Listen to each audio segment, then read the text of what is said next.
नाजरीन, मौसम सरमा में सर्दी से बचने के लिए घरों और दफातर वगैरह में हीटर का इस्तेमाल आम हो जाता है, ताहम इसके इस्तेमाल के कुछ नुकसानात भी हैं। आज की वीडियो में हीटर के इस्तेमाल के नुकसानात और एहतियाती तदाबीर पर बात करेंगे।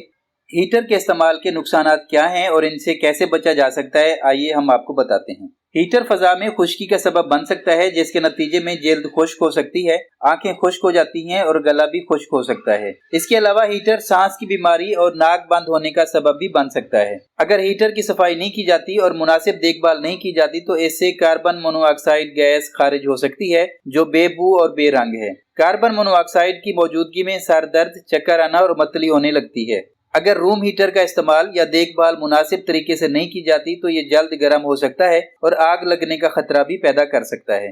कमरे में मौजूद हीटर ज़रात और एलर्जी का सबब बनते हैं। ये एलर्जी को मुतहर्रिक कर सकते हैं और इन अफराद में दमे की अलामत मजीद खराब कर सकते हैं, जो पहले से ही हसास हैं। रूम हीटर के ज्यादा इस्तेमाल से आंखों और जल्द में जलन हो सकती है। ये खारिश और तकलीफ का बायस भी बन सकता है। गैस के हीटर या मिट्टी के तेल के हीटर घर के अंदर सल्फर डाइऑक्साइड और नाइट्रोजन डाइऑक्साइड को फिजा में छोड़ते हैं, जो कि मज़र सेहत हैं।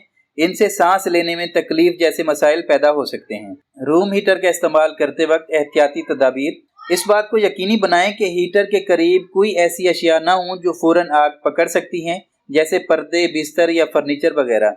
हीटर और किसी भी चीज के दरमियान कम से कम 3 फुट का महफूज फासला जरूरी है।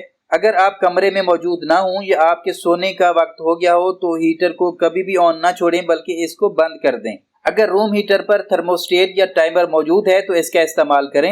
इससे दर्जा हरारत को कंट्रोल करने और ज़रूरत से ज़्यादा गर्मी या बिजली के ज़्यादा इस्तेमाल को रोकने में मदद मिलती है। हीटर के नज़दीक ऐसे आलात या डिटेक्टर का इस्तेमाल करें जो धुआं और कार्बन मोनोऑक्साइड का पता चला सकें। इस बात को यकीनी बनाएं कि आलात काम कर रहे हों और फ़आल हों।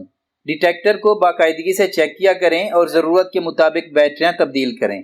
रूम हीटर को बाकायदगी से साफ करना चाहिए और इसकी जांच पड़ताल भी करनी चाहिए। हीटर को धूल मट्टी से दूर रखें, क्योंकि ये इसके सही काम करने में रुकावट बन सकती है। नाजरीन, उम्मीद है आपको आज की वीडियो पसंद आई होगी। अगर अभी तक आपने मेरा channel Siraj info TV subscribe नहीं किया तो जल्दी से कर लें, ताकि मेरी हर आने वाली वीडियो आप तक पहुंचती रहे।